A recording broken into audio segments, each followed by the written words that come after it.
Thanks for tuning in today. I'm Dr. Nick, the Incrementalist.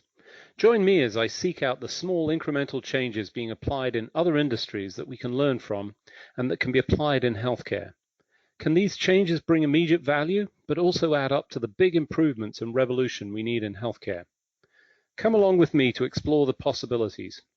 My innovative guests from around the globe have used small incremental improvements to achieve their moonshot. And today, I'm delighted to be joined by Jamie Pagliaro. He's the Executive Vice President and Chief Learning Officer at RethinkFirst. Jamie, thanks for joining me.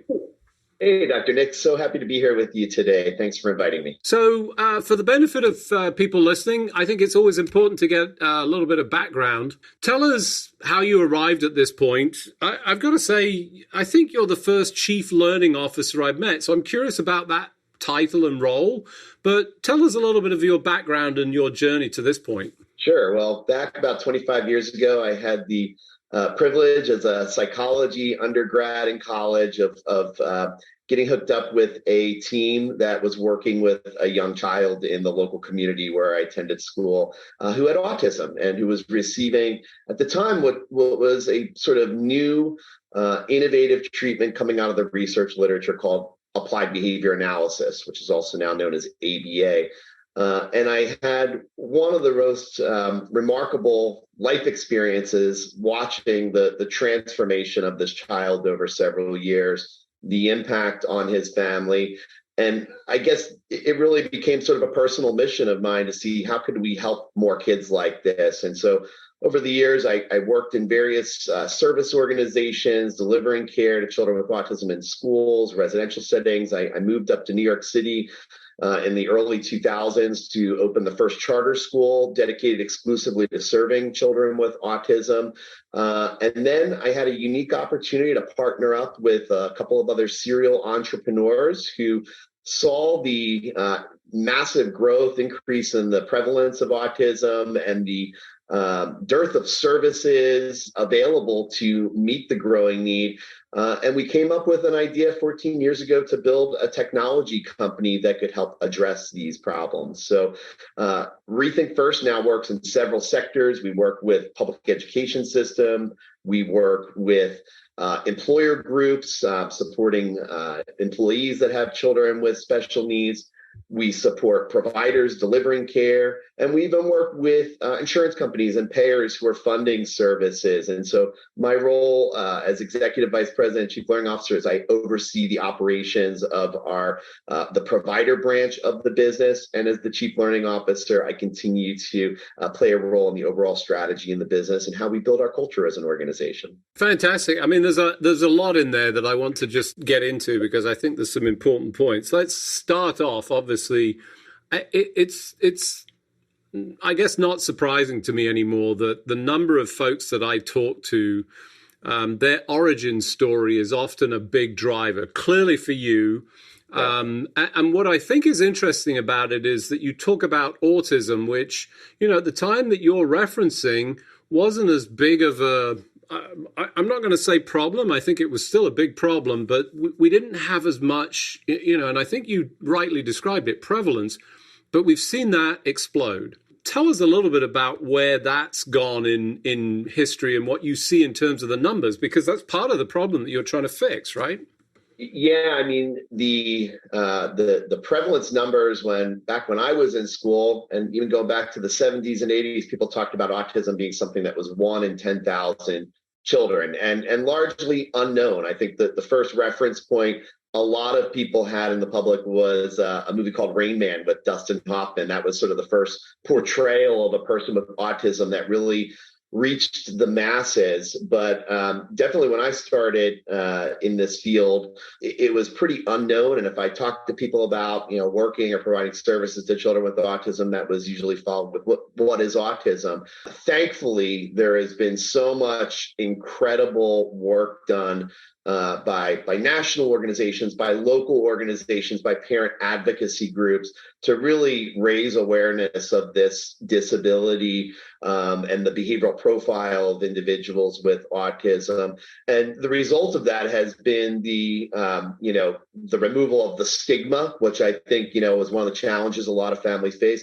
and access to so many more services now in school systems through your health insurance.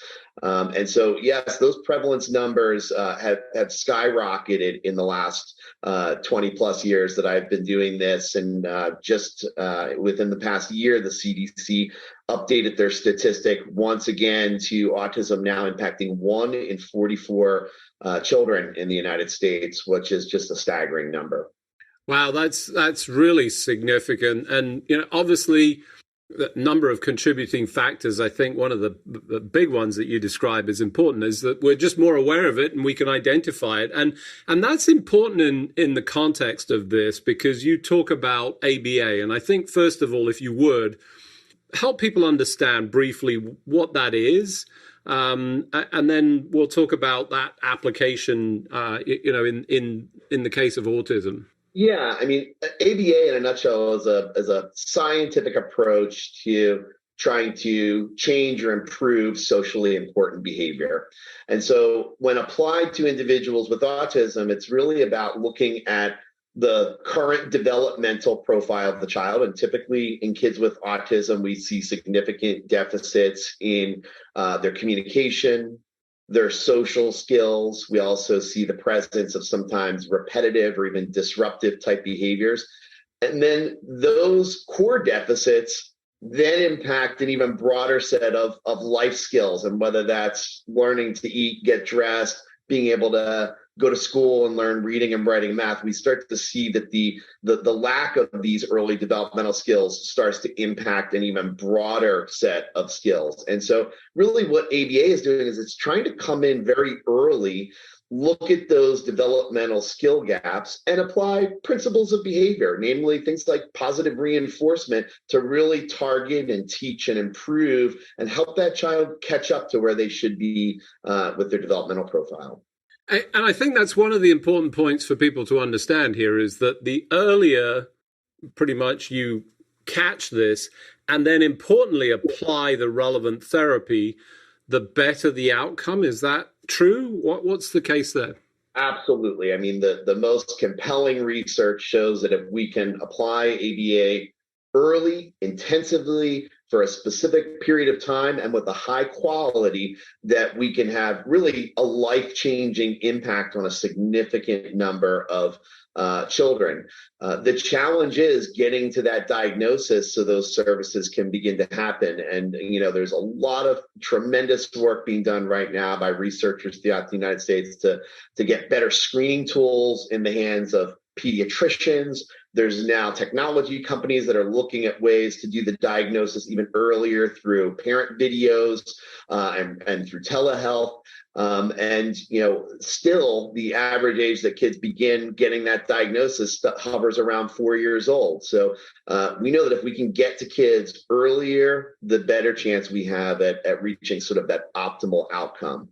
Now, ABA can be an effective methodology to help kids throughout their childhood and even into adulthood learn a variety of skills. But when we think about it as sort of early intensive ABA, getting in there as soon as possible is definitely a critical factor. Right. And again, one of the sort of, I think, important points for those that don't have exposure to this in direct form is that it's actually quite difficult, despite, I think, there's been some investment, there's certainly a lot of focus. Let's be clear. Behavioral health is like the hot topic for investment, all of those things. But that still hasn't solved the problem. There's a challenge in terms of access. What's going on there? Well, I mean, because you have a service now that's covered by insurance, you've sort of seen an explosion of a new industry of clinicians getting certified to be able to provide this treatment method. And I was poking around looking at some statistics earlier today, and currently there's just north of 58,000 board certified behavior analysts. And those are those clinicians that are typically assessing and writing the treatment plan. Nearly half of those 58,000 certificates were granted within the last 5 years. So this is a certification that's been offered since 1999, and yet just in the last 5 years we've seen this huge explosion. And so, the good news is, the field is trying to keep up with the number of kids. It's still behind, which is leading to kids on wait lists, service providers not being able to treat more patients. It's also created a bit of a wild west in the sense that this has never been a service model covered by insurance. This has never been a service that providers have had to prescribe and get authorized from an insurance plan. And there's really a lack of standards of care. And that is problematic because, one, we want to make sure kids get access to quality care across the board, regardless of their socioeconomic background. We want to make sure kids are getting access to quality and the right level of care.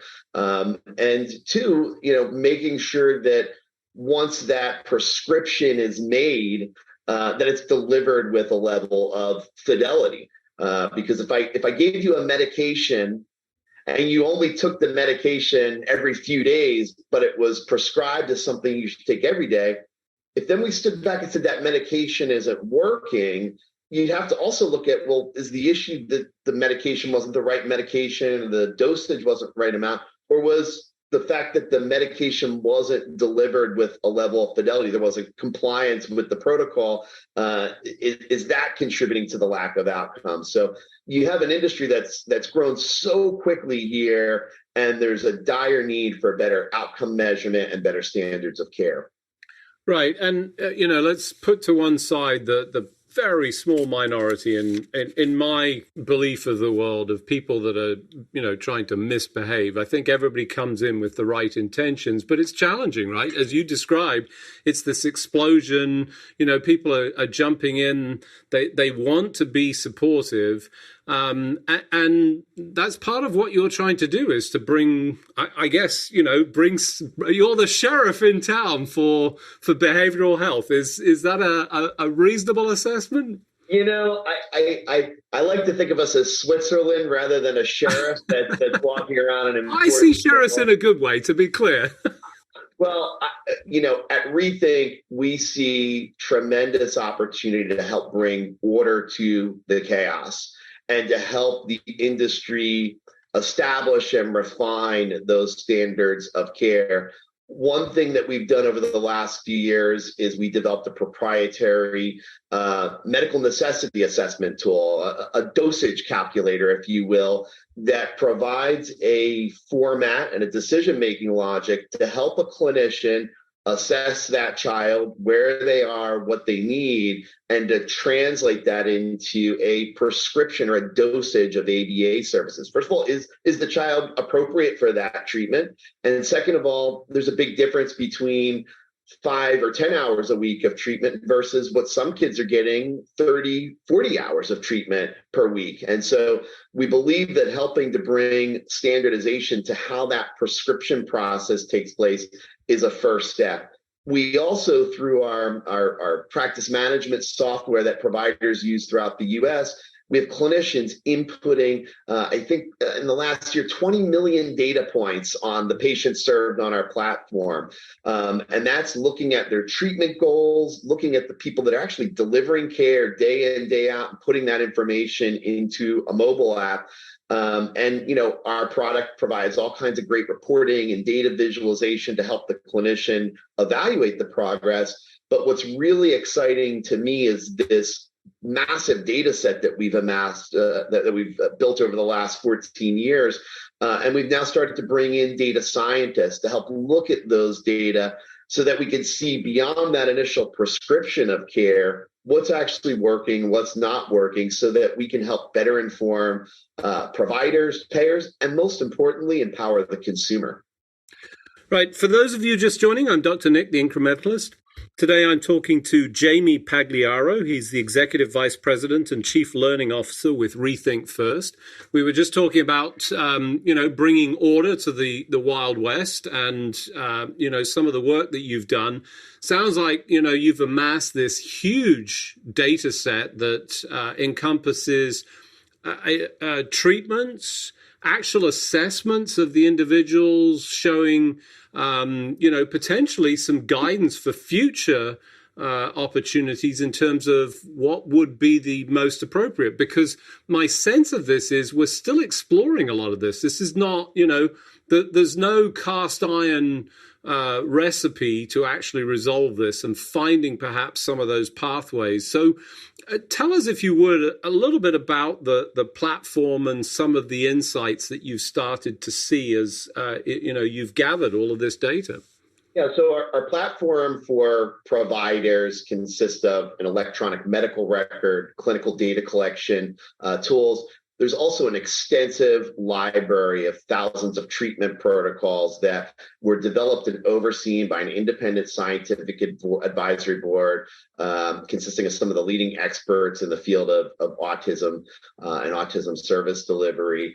And then we pair that up with all the business functions that a clinician needs, scheduling of appointments, billing, paying their therapists through a payroll system, which also becomes a really rich data set to look at the cost of services and the compliance, the cancellation rates of the services.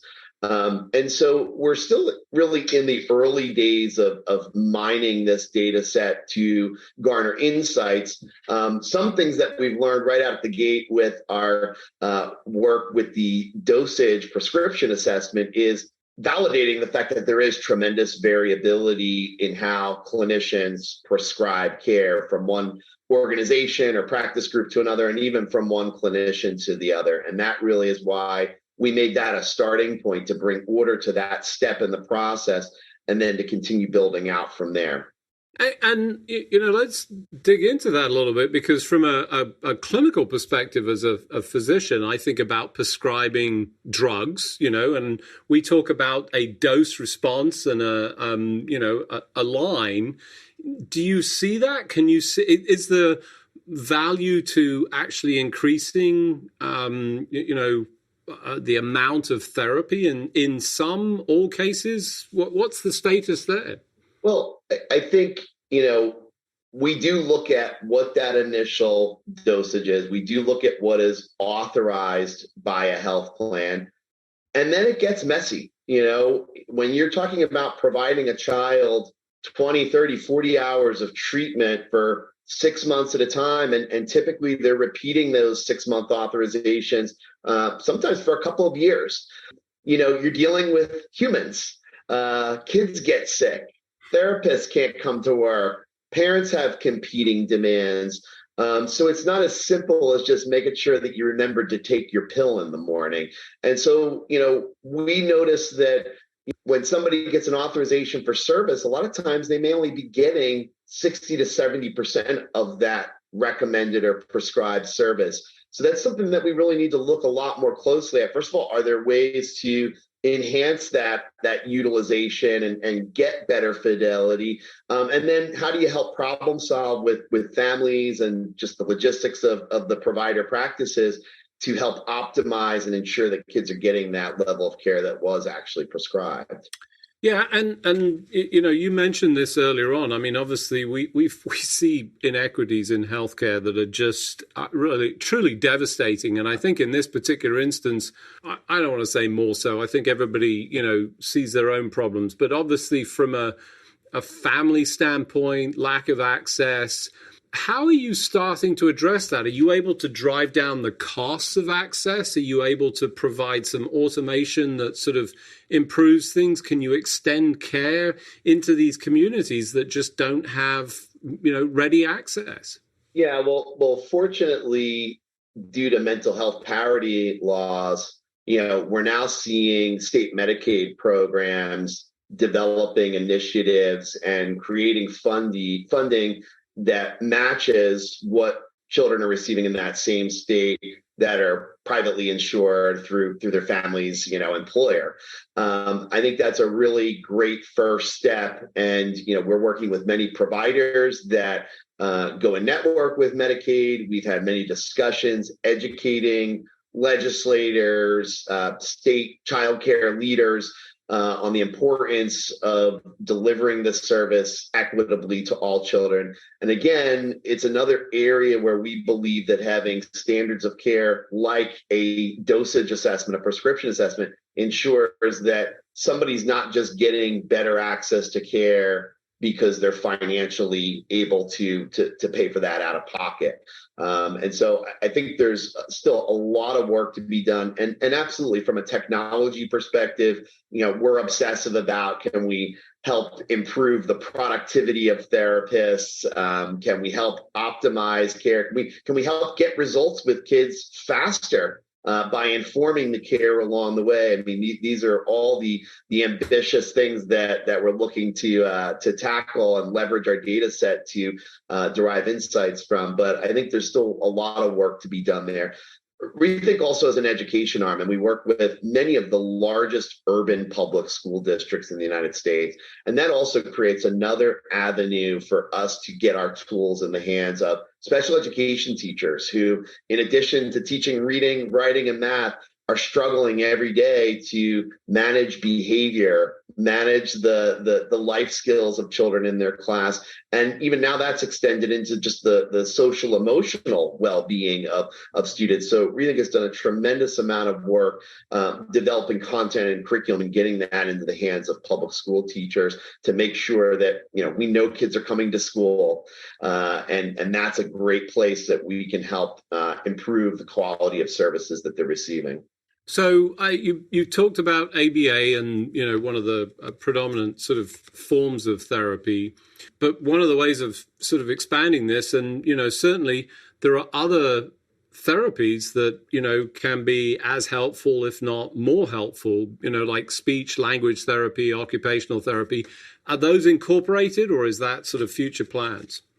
Yeah, we do have providers that have moved to what we sort of think about as a multi-specialty or multidisciplinary format, and have brought in clinicians from other disciplines. I would say still there's a lot of siloing that occurs, and I think that's behavioral health versus physical health, and even within the category of behavioral health, these different specialty areas. It's another opportunity that we see for technology.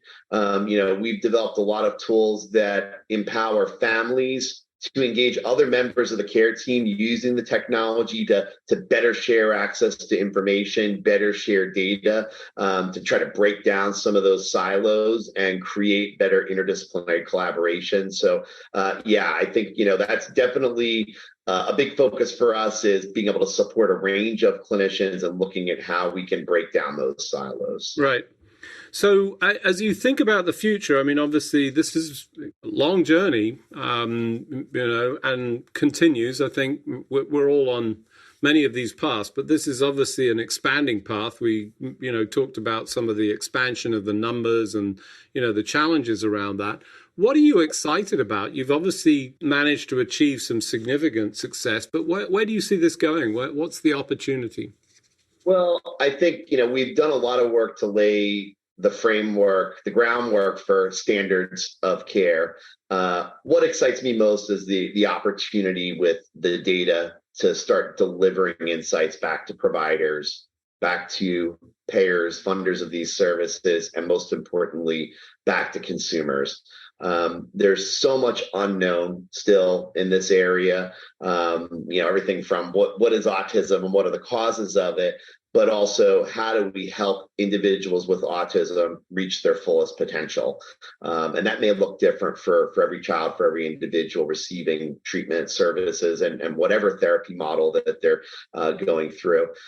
There has been so much evolution in technology in the 14 years that we've been doing this. I think when we started the company, we're all walking around with BlackBerry phones. And now, to think about the day and age where we're taking data and doing all this stuff on phones is pretty remarkable. And now with machine learning technology, artificial intelligence, ways to go beyond just storing data and giving it back to people, but actually being able to derive insights from that, I think can be really transformational for this industry and hopefully have a tremendous impact on many more lives. Well, all in all, such an important area. I think people would agree without any question that this is a huge area of focus that's necessary for us. We've seen this enormous expansion, and you highlighted the fact that it requires this earlier intervention, changes the course for people. You obviously saw some positive impact. So, fantastic to see this progress, excited to see where it goes. Unfortunately, as we do each and every week, we've run out of time. So it just remains for me to thank you, Jamie, for joining me on the show. Thanks for coming. Thanks so much for an engaging conversation, Dr. Nick. Thanks for joining me today. Do you have any better ideas, or have you found a small incremental change that's brought about a big improvement in your world? Let's continue the conversation on our hashtag, The Incrementalist, or share with me at DrNick1 on Twitter. You can find more information about the show on our program page at healthcarenowradio.com, and tune in next time to hear my discussions with leaders and innovators from around the globe who've revolutionized their space by using small incremental improvements to achieve their moonshot. I'm Dr. Nick, The Incrementalist, and I'm starting a revolution through evolution.